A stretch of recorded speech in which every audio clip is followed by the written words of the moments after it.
Yeah, we know. Okay.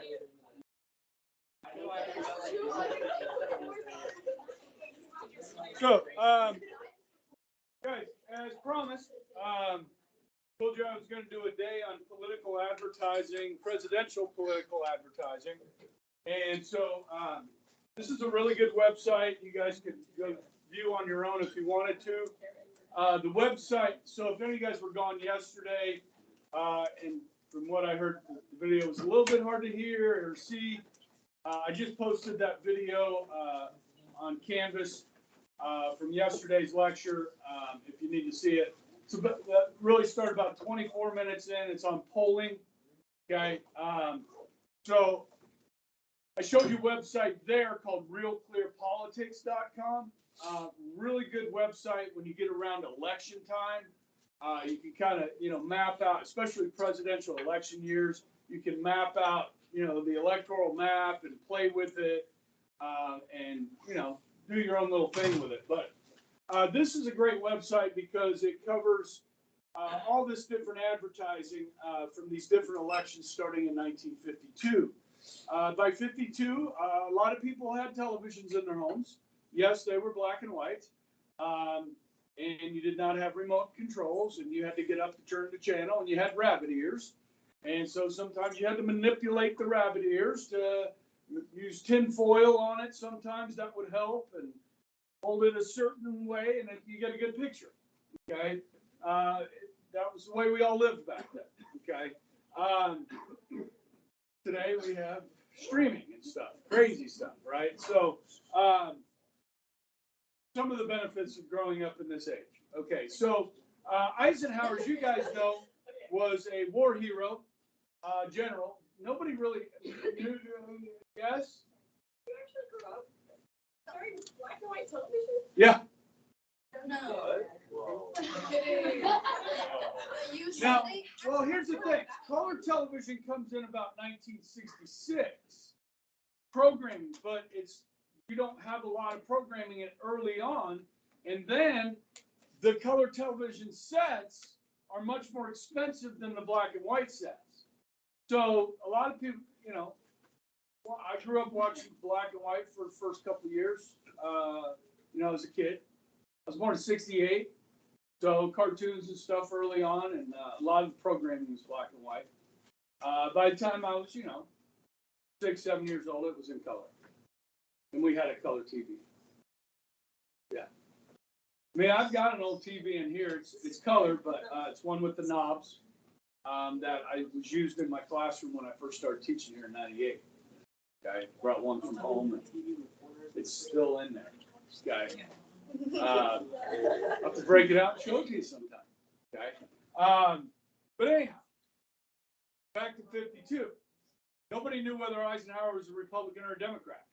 Okay. Both parties were recruiting him for president. And he turned out to run with the Republicans. As president, you wouldn't know whether he was Republican or Democrat generally because he was so moderate. Okay. So this ad is a positive ad and the first one to run on television.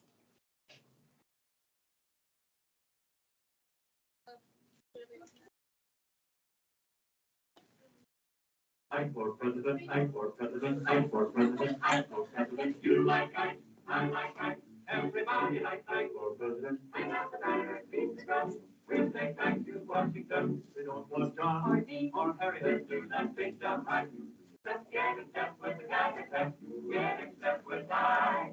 You like I like I. Everybody likes I for president. I got the banner, beat the drum. We'll take back to Washington. Back to Denver, we are going. Travel day and night for president. Never make all the other way. We'll all go with I. You like I like I. Everybody likes I for president. Hang out the banner, beat the drum. We'll take back to Washington. We'll take back to Washington. Now is the time for all good Americans to come to the aid of their country. Vote for Eisenhower. I'm convinced. I like I. You like I? I like I. Okay. Well, the governor of Illinois was Adlai Stevenson. Okay. And he used a type of propaganda on page 71. Maybe you can figure out what it is. I'd rather have a man with a horn in his shoe than a horn in everything he says. I'd rather have a man who knows what to do when he gets to be the prince. I love the governor of Illinois. He is the God that brings the double peace and joy. When Illinois, the GOP double cross. He is the one who told all the crooks get lost. Adley, love you madly. And what you did for your own great state, you're gonna do for the rest of the 48 states. Can you finish the rest of the ad? No. Okay, so let's look at the results. Not surprised. Okay, not surprising. You got the Deep South here going for the Democrats. Yes, he did not win his home state of Illinois. Okay. Either time, because in 56, this will be a rematch. Democrats put up Stevenson again against Eisenhower. Okay. Now in 56, there's no like real ground-breaking ads or anything like that. But I'll show you, the electoral college there. Okay, so about a 10 million split in the popular vote, 35 to 25 million, 41 states to 7 states. Hawaii and Alaska are not states yet, 457 to 73. Okay, so Eisenhower exits as a very popular president and a beloved American. He will go quietly into the night. But before he leaves, I don't know if this class I told you about, he gave a warning to the American people about the military-industrial complex, warning that these big military contractors, these people will seek conflict in the world so that they can make lots of money. Okay, so he tried to warn the American people, and by 1962, we had begun our involvement on a limited basis in Vietnam. Okay, by 64, we were going in. Okay, so that was a little bit of a warning by Eisenhower that historians look back on and point to. Okay, so in 1960, one of our most famous elections, guys, you've got John F. Kennedy versus Richard Nixon. Now Nixon had been a successful governor of California for 8 years, and then was tapped by Eisenhower for vice president for 8 years. So he'd been in high political offices, important political offices. Nixon, extremely qualified here. Kennedy, obviously Catholic, and really the only second Catholic to be on a major ticket for president. Major party ticket, remember the first one, 1928. Al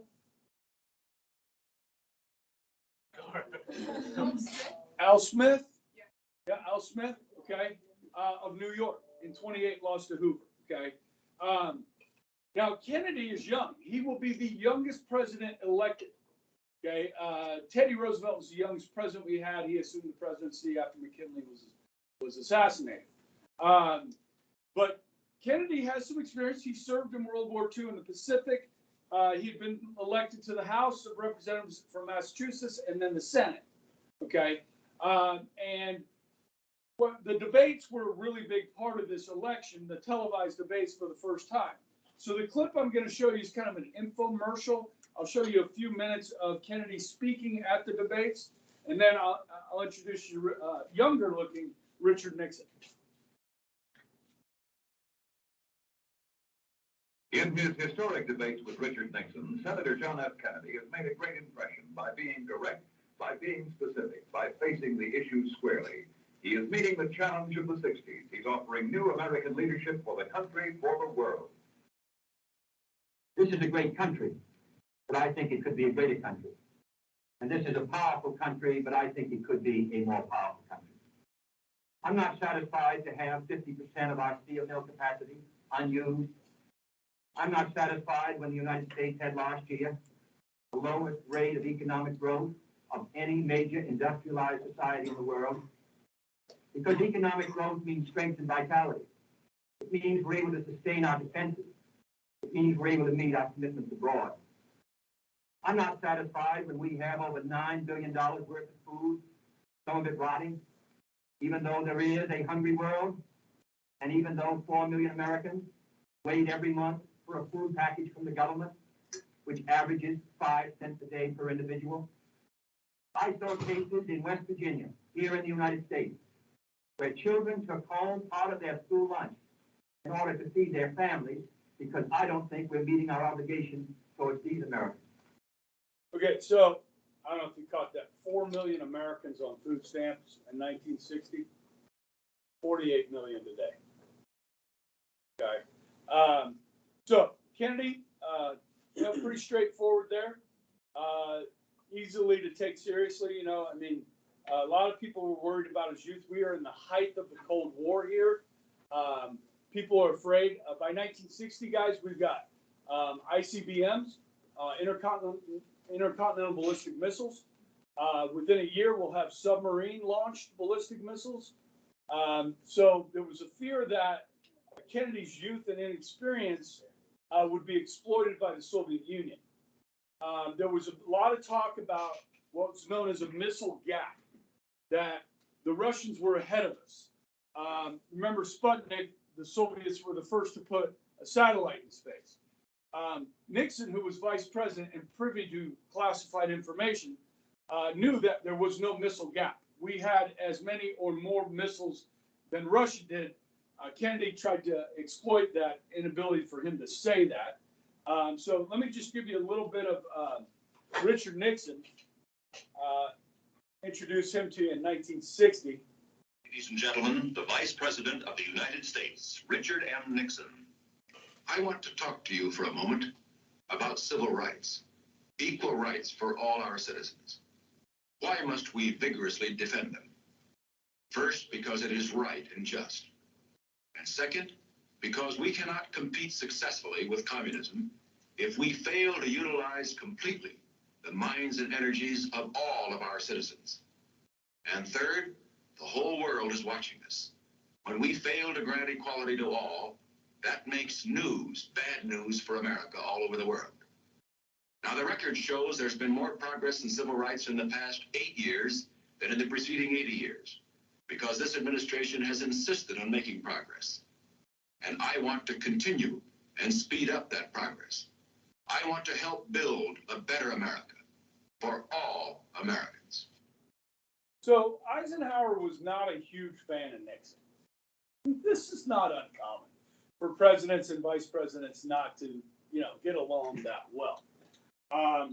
Nixon claimed that, he was an important person in the decision-making process of the Eisenhower administration.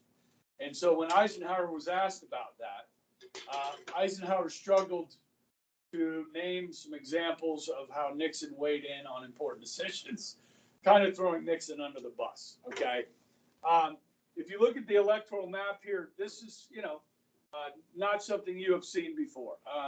So the South, solidly Democrat, but, and they were fearful that Kennedy would struggle in the South as a Catholic, okay? He didn't. And, Mississippi, their electors pledged to a segregationist Harry Byrd. So Kennedy did not receive those votes, but it was 303 to 219. You can see Kennedy did well here in the Northeast, parts of the Northeast, breaks into the Midwest and out West, okay? Which tended to be pretty conservative out West at the time, okay? Yeah. Yeah, this one here, that's Mississippi. Pledged, so basically it says elected an uncommitted slate of Democratic electors who voted for Harry Byrd. Okay. 6 Kennedy electors from Alabama, 1 Kennedy elector, 1 from Oklahoma also voted for Byrd. So yeah, they kind of mixed them up. Electors do not have to vote for the person that you elect them to vote for. They're not bound by those. Okay, it's never impacted the outcome of an election. Now, the popular vote here is less than 100, about 120,000. Nixon could have asked for recounts in several states, but he chose not to. He didn't. He said, "I'm not going to put the country through that. This election has been decided," and Kennedy took office. Okay, and then of course Kennedy was assassinated, and his vice president was from Texas. That was Lyndon Baines Johnson. That was one of the reasons why they chose him, because he was from Texas. Okay, with the Catholic candidate getting a Southerner with you. Okay, not the first time that's happened, not the last time that's happened. Okay, John Kerry did the same thing in 2004. Chose a Southerner. Franklin Roosevelt did it. Okay, John Garner from Texas, his first election. Okay, so, okay, 64. Now, the video that I showed you guys talked a lot about Goldwater, the first conservative. Okay, and the Democrats here are really going to try and paint Goldwater as an extremist. Okay, that if he's elected, we're going to have World War III. Okay, and so they ran one of the most controversial ads in presidential campaign history, and it's known as the Daisy ad. I'm going to play that for you. 1, 2, 3, 4, 5, 7, 6, 8, 9.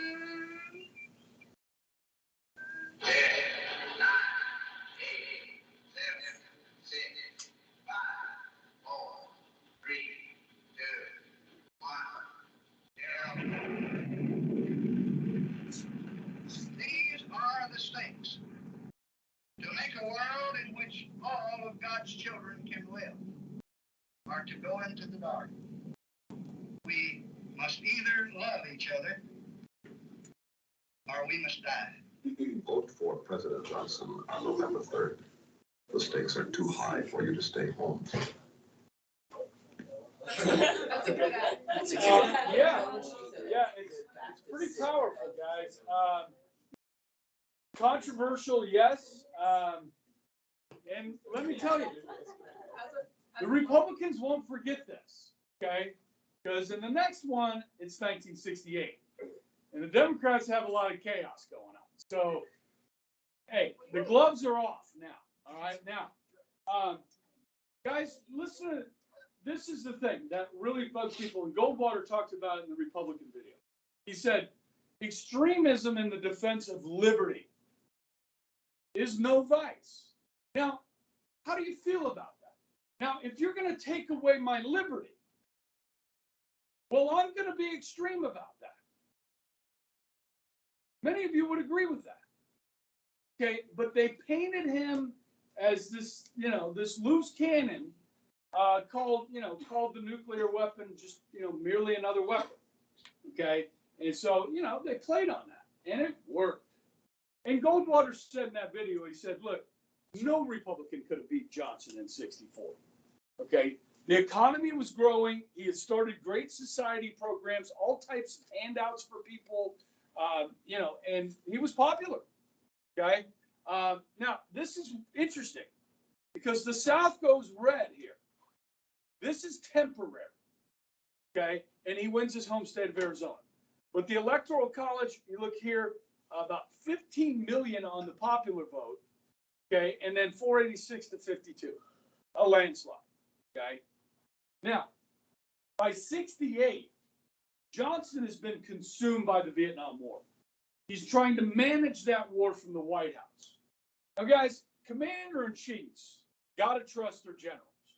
So you tell the general what your goal is, and then the general's job is to carry it out. But Johnson was trying to manage the war himself. Now, you guys know time zone issues here, right? So Vietnam's on the other side of the planet. So for him to get updates of what's going on during the day over there, he's getting woken up in the middle of the night here in Washington, D.C. So he's consumed by this, did not want to run for president while so many Americans were dying. And he just didn't feel right campaigning, and he thought he might lose too, probably. So he decided not to run. So all these people throw their names in, Bobby Kennedy, and then he gets assassinated. And then you see the 68 convention. It's a freaking, it's a nightmare, okay? So the Democrats are in disarray, okay? And people are calling this Johnson's War, right? So Nixon comes back after 8 years. The Democrats finally settle on Humphrey as their candidate, and George Wallace leads the Splinter Party, a segregationist party, okay, the American Independent Party. All right. So, as I said, the Democrats will not forget that ad, the Daisy ad, and this one is just straight creepy.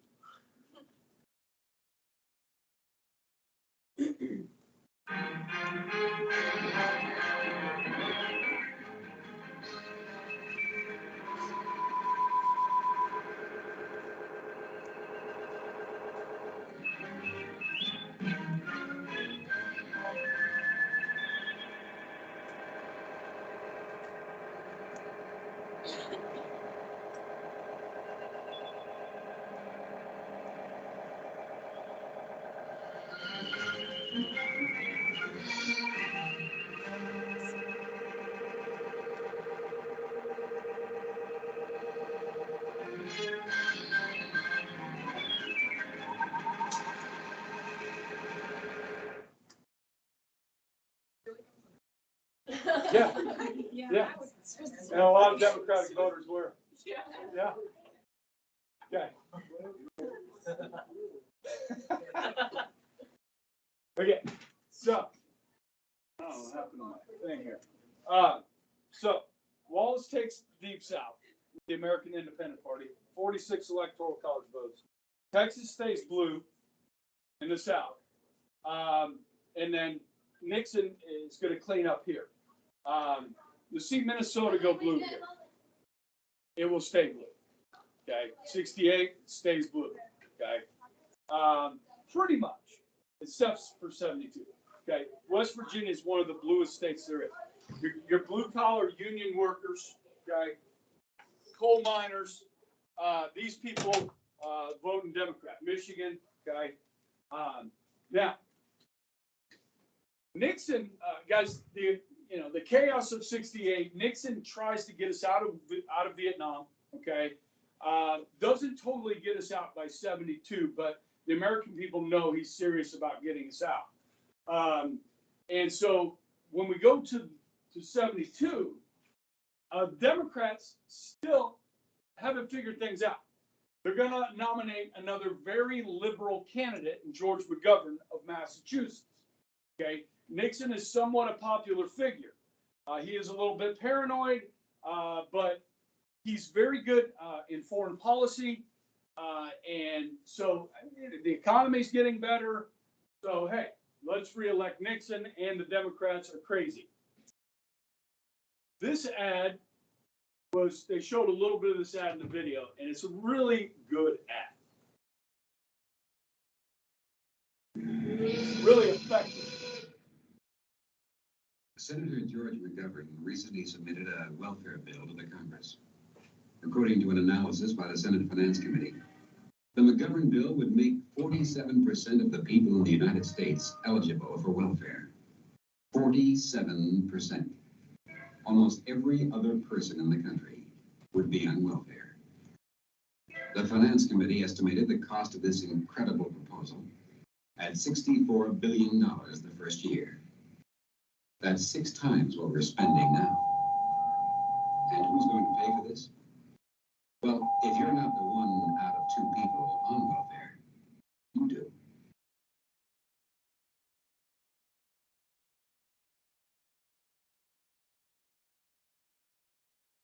See this? Okay. It works. Okay.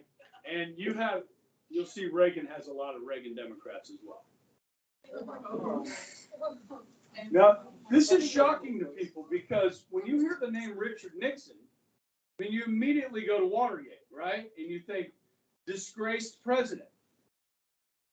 He was hugely popular. Look at this look at the popular vote difference is almost 20 million. It's 47 million to 28 million.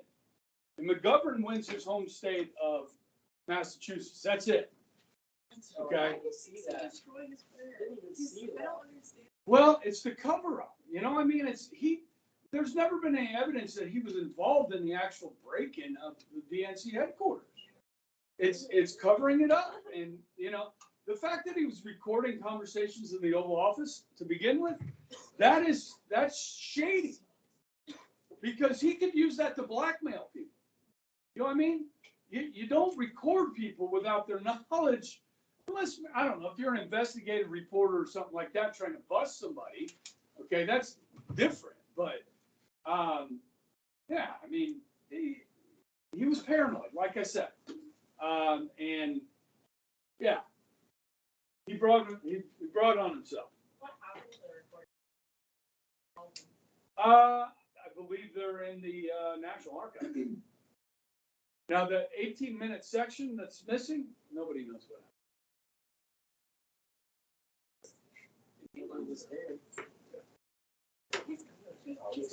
Okay, so Gerald Ford takes over for Nixon, okay? Now, Ford was not his original governor, or vice president, excuse me.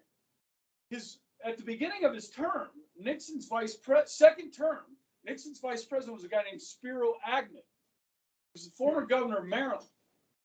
Agnew had to resign as vice president over a scandal that took place while he was governor. So Agnew resigned, and so Nixon chose Ford to fill that spot, and then Nixon resigned, and Ford became president, never being on a ballot, on a national ticket. He's a former All-American offensive lineman at the University of Michigan, Gerald Ford. And what many people say is one of the nicest guys you would ever meet in politics. He was also clumsy. Like, he tripped a lot and, like, made gaps, you know. So they kind of made fun of him. But he was kind of seen as a weak candidate, a weak president. And this country was reeling, guys. Economically, Vietnam, the assassinations, Kennedy, Martin Luther King Jr., race riots, racial problems.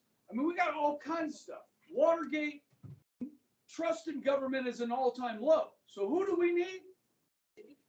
We need a good Christian man, okay? A good guy that we can trust, a farmer, an engineer, a Navy man. You should run that. Okay? So this ad I'm going to show you guys is more of an infomercial. It's quite wonderful. I went to college my last 2 years in Americus, Georgia. About 10 miles to the east is Plains, Georgia, where the Carter family's from, where he grew peanuts. Okay? 10 miles in the other direction is Andersonville Prison. That's that Civil War prison that was so awful. Okay? And the library at the college I went to is named after the First Lady, Rosalind Carter. Okay? And this takes me home, guys. These southern accents from Georgia. It's just wonderful. Okay? So I'll play a couple minutes of this. Enjoy. Jimmy Carter. No, this one.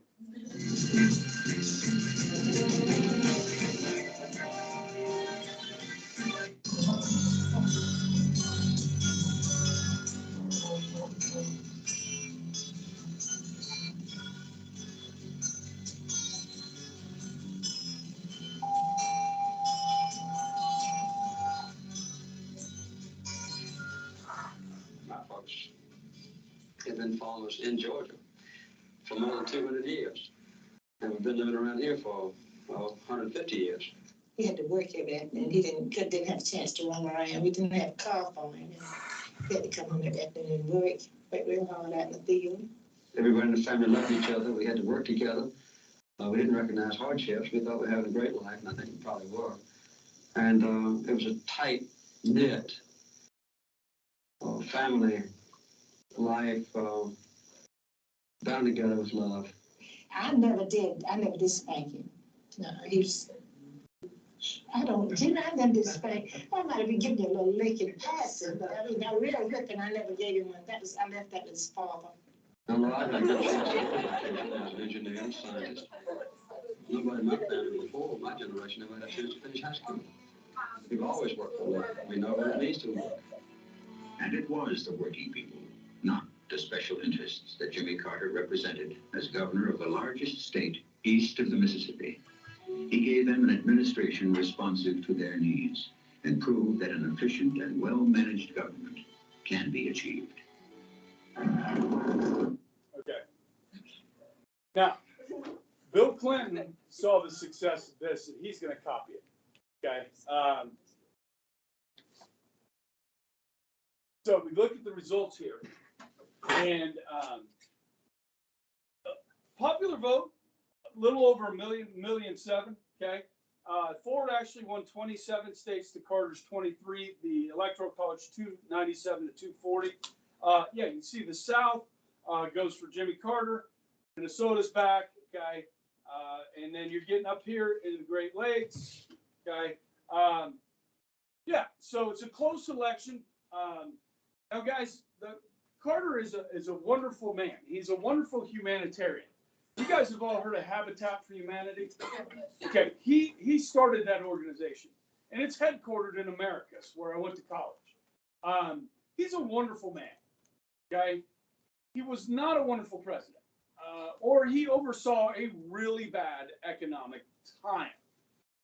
Guys, when we talk about inflation today, we say inflation is at a 40-year high. That would put you at what, 1982? Right?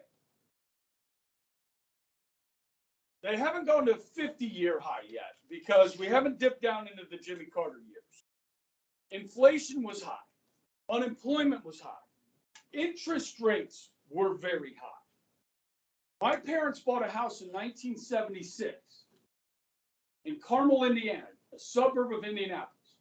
Got a $90,000 mortgage, bought a $100,000 house. That's a lot of house in 1976.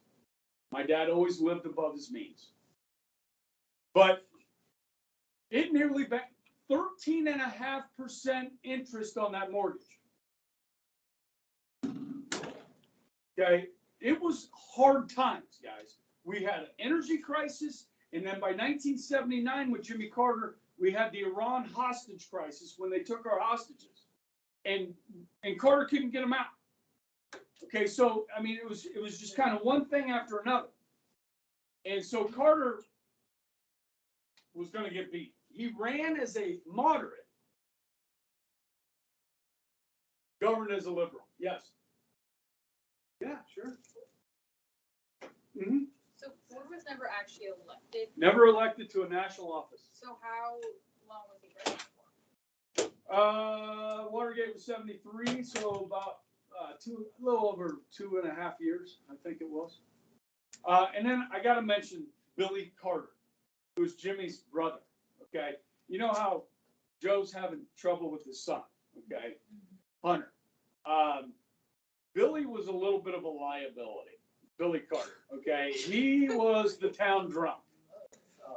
Okay, and a little bit of scandal there. You know, this tight-knit family held together with love. Billy was a problem. In fact, once Jimmy got elected, Billy got a contract to brew his own beer. And it was called Billy Beer. Okay, and it was quite successful. And if you have one of those beer cans, Billy Beer cans today, they're worth a lot of money. They don't brew them anymore. But. Okay, so let's go to 1980, and the conservatives are going to try and come back. Now, the Democrats, again, are going to try and paint Reagan like they did Goldwater as a radical, okay? That he's going to get it start World War III. He's not have the experience to do this, okay? But guys, you're running Jimmy Carter, and Jimmy Carter, people are not happy with. So this ad kind of sums it up. Women voters invited President Carter to join the 1980 debates. He refused the invitation. Maybe it's because during his administration, inflation has gone as high as 18%. The number of Americans out of work has reached 8.5 million. Housing starts have hit a new low, while interest rates have hit a new high. Maybe he won't debate because he knows the real question is, can we afford 4 more years of this? The time is now for Reagan. Reagan for president. Okay. People vote with their pocketbooks, okay? You did have John Anderson, an independent run, but this is what this election looks like, okay? So Carter does hold on to his home state of Georgia, actually wins 6 states, including Hawaii, which goes blue. Minnesota, back to blue, will stay blue. West Virginia was very blue. Today, West Virginia is one of your reddest states, okay? Maryland, and I think Rhode Island there. Okay, so 489 to 49. Yes, this is a landslide. 8.5 million popular vote difference here. So by the time 1984 rolls around, Reagan has the economy moving in the right direction. Okay, by 83, things were improving quite a bit. 84, election time, things are much better. So let's look at these 2 ads from Reagan's that are very effective in 84. We'll start with this one. They showed just a little bit of this in the video. This is a great ad. It's morning again in America. Today, more men and women will go to work than ever before in our country's history. With interest rates at about half the record highs of 1980, nearly 2,000 families today will buy new homes, more than at any time in the past 4 years. This afternoon, 6,500 young men and women will be married. And with inflation at less than half of what it was just 4 years ago, they can look forward with confidence to the future. It's morning again in America. And under the leadership of President Reagan, our country is prouder and stronger and better. Why would we ever want to return to where we were less than 4 short years ago? Right? And then there's the defense issue, and they showed part of this ad in the video too. This is kind of mocking the Democrats. There is a bear in the woods. For some people, the bear is easy to see.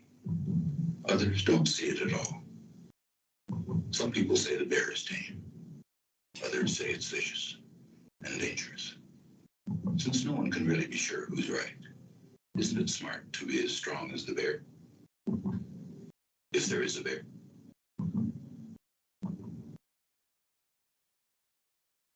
Who's the bear? Oh, The Soviet Union. Yes. Yeah. Now, Walter Mondale was from Minnesota. Okay. If you watch the video, he chose Geraldine Ferraro, the first woman to be on a national ticket. It did not work. The popular vote here expands quite a bit, 58% to 40%, 40.6, 49 states. Now, when Nixon won 49 states, Massachusetts had 17 electoral college votes. Minnesota only has 13, so this is the largest landslide in American history. Okay. Reagan will leave office very popular. There were some scandals during his second term. They mentioned, I think, in the video a little bit, the Iran-Contra affair, and then savings and loan, like a financial collapse type thing that happened. People went to jail. Wall Street just like went crazy. So there was a little roughness on the horizon there for the Republicans. But Reagan's vice president for 8 years is George Herbert Walker Bush. Okay, and George Herbert Walker Bush has a really good resume. He had served in Congress. He'd served as CIA director, ambassador to the United Nations, and then vice president for 8 years. So he's very well qualified. And then the Democrats keep doing this. They keep nominating these liberals. Okay, and they're going to lose. Okay, so Bush, not the most popular guy in the world. He's a World War II vet. At the age of 18, was a carrier pilot during the war, was the first American pilot shot down in World War II, survived that. So, I mean, he, he's a good guy, but his presidency oversees the fall of the Berlin Wall. You saw that, the first Gulf War, but the economy started hitting the skids. But this is his election, and he's going to run two ads here. This one is probably seen as the most, besides the Daisy ad, pretty controversial ad. Some people called it racist. You guys can judge for yourself. Bush and Dukakis on crime. Bush supports the death penalty for first-degree murderers. Dukakis not only opposes the death penalty, he allowed first-degree murderers to have weekend passes from prison. One was Willie Horton, who murdered a boy in a robbery, stabbing him 19 times. Despite a life sentence, Horton received 10 weekend passes from prison. Horton fled, kidnapped a young couple, stabbing the man and repeatedly raping his girlfriend. Weekend prison passes. Dukakis on crime. It's pretty devastating, wouldn't you say? And then they mock him here a little bit. He's easy to mock, Dukakis. I mean, this ad that uses humor. Michael Dukakis has opposed virtually every defense system we developed. He opposed new aircraft carriers. He opposed anti-satellite weapons. He opposed 4 missile systems, including the Pershing II missile deployment. Dukakis opposed the stealth bomb, the ground emergency warning system against nuclear attack. He even criticized our rescue mission to Grenada and our strike on Libya. And now he wants to be our commander-in-chief. America can't afford that risk. So, yeah. So Bush does well here. I mean, it's 426 to 111. This will be the last time you see this. Okay, California being red. All right. West Virginia's still blue. Okay, New York heavily, and then you get these. Okay, here. Okay, and then of course Minnesota, Massachusetts, you regulars. Okay. So, as I said, the economy started to turn downward. I mean, Bush was very popular for a time. 91% approval rating. Okay. So, remember the Jimmy Carter Act. Okay. This is going to remind you of this a lot. Another Southern governor, okay, Bill Clinton. I was born in a little town called Hope, Arkansas, 3 months after my father died. I remember that old 2-story house where I lived with my grandparents. They had very limited incomes. It was in 1963 that I went to Washington and met President Kennedy at the Boys Nation program. And I remember just thinking what an incredible country this was, that somebody like me, had no money or anything, would be given the opportunity to meet the president. That's when I decided that I could really do public service because I cared so much about people. I worked my way through law school with part-time jobs, anything I could find. And after I graduated, I really didn't care about making a lot of money. I just wanted to go home and see if I could make a difference. We worked hard in education and healthcare, create jobs. Now it's exhilarating to me to think that as president, I can help to change all our people's lives for the better and bring hope back to the American dream. Good at Hope, Arkansas? Yeah. That's a good ad. Okay.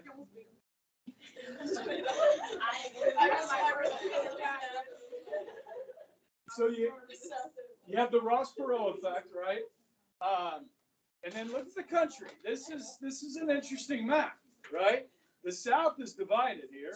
Okay, of course, Clinton's from Arkansas, so it's going to help him in the South. Georgia State goes blue again. Indiana on an island of its own here. You got the Great Plains, okay? So you got 168 to 370. Interesting number here is, popular 43% of the popular vote, okay? But that's our electoral system. That's how it works, okay? Clinton has a good first term. Obviously, he had some scandals at the beginning, and he'll have some scandals at the end in his second term. But while he's running in 96, he's running against Bob Dole. Okay, so moderate Republican Bob Dole, okay, here go the Republicans putting up moderates, okay, they're gonna lose, all right? Clinton is gonna use this ad against Dole, and it's great.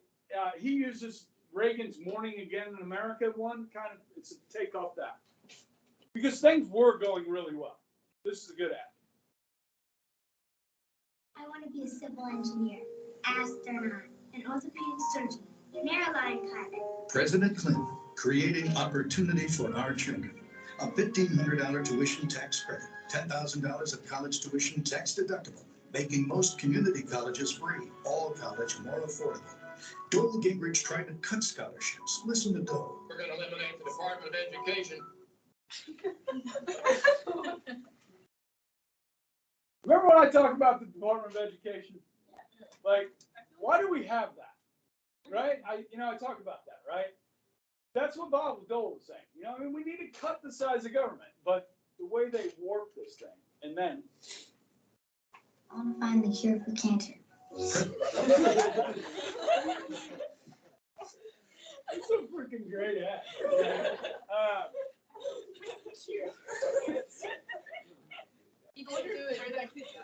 Yeah. So, very, very effective. Okay.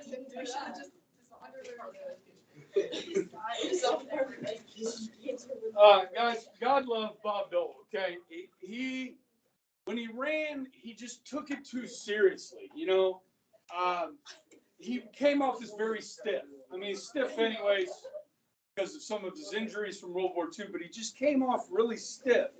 But look, the South is red here, okay? Almost all of it. Arkansas here. Clinton wins 359 to 159 here. A Republican does win Ohio, but not the election. You got New Hampshire, independent-minded thinking sometimes. And then, the West Coast goes full left, okay? Yeah, so it's after the election, and people noticed this, like Bob Dole went on some of the late night TV shows after the election was over, he had lost. And, he started making jokes and being funny, and people were like, why didn't you act like that during the campaign? You might have had a chance, okay? But, he was a really good American, Bob Dole, and it was his term, so the Republicans put him up, and, they lost. And Clinton was popular, okay? People liked him. How much time I got? All right, so 2000. All right, another Southern governor here. This one from Texas. All right. Now, Al Gore, if you don't know Al Gore is very liberal. He's not like Bill Clinton, who was a moderate, okay? So they're going to be able to go after Gore, okay, for his liberalism, okay? Bush runs as a conservative, okay, and so he's going to win. Now, he governed as a liberal, but this ad is pretty controversial, okay? You see this right here where it says rats? You guys know what subliminal advertising is? Yeah. Okay, watch for this subliminal advertising here. Under Clinton Gore, prescription drug prices have skyrocketed and nothing's been done. George Bush has a plan. Add a prescription drug benefit to Medicare. Every senior will have access to prescription drug benefits. And Al Gore? Gore opposed bipartisan reform. He's pushing a big government plan that lets Washington bureaucrats interfere with what your doctors prescribe. The Gore prescription plan, bureaucrat. See it? See it pops up there, rats. The Bush prescription plan, seniors choose. They got caught on it. Yeah, it wasn't very. Yeah. They flashed it for like a whole second. Okay, this one here uses humor. What happens if you get Oh, there's Al Gore. What's that? Yeah, I was like, what happens if you get caught? Well, I mean, they got caught trying to be sneaky, so people just were talking about it. This one's pretty good. Hey, Al Gore, this is famous. Oh, there's Al Gore, reinventing himself on television again. Like I'm not gonna notice? Who's he gonna be today? The Al Gore who raises campaign money at a Buddhist temple? Or the one who now promises campaign finance reform? Really? Al Gore claiming credit for things he didn't even do. I took the initiative in creating the internet. Yeah, and I invented remote control too. I'm not really into this on television. The gall to claim that you create the internet, okay? I do appreciate the fact that the native voice sounds Okay. really. Look at the electoral college here. 271 to 266. Remember, came down to Florida in 2000, okay? So pretty close election. The electoral map starts to take shape more of the modern map that we're kind of living in now, okay? So, hey, listen, on Monday, if things work out, Mr. Dugan will be here, okay? So we'll talk. Think about some questions that you have over political parties. I talked about PACs, fundraising, lobbying, these sorts of things with the two parties, okay? Campaigns, this stuff, all right? All right? Okay, so we don't want Mr. Dugan to just have to stand up here and talk to you. You guys ask questions, okay? So if it works out, he'll be here. Tuesday, I'll wrap this up a little bit, and we're looking at tests Wednesday or Thursday. Next week, section 3. Okay? See if YouTube lets me publish this. Yeah,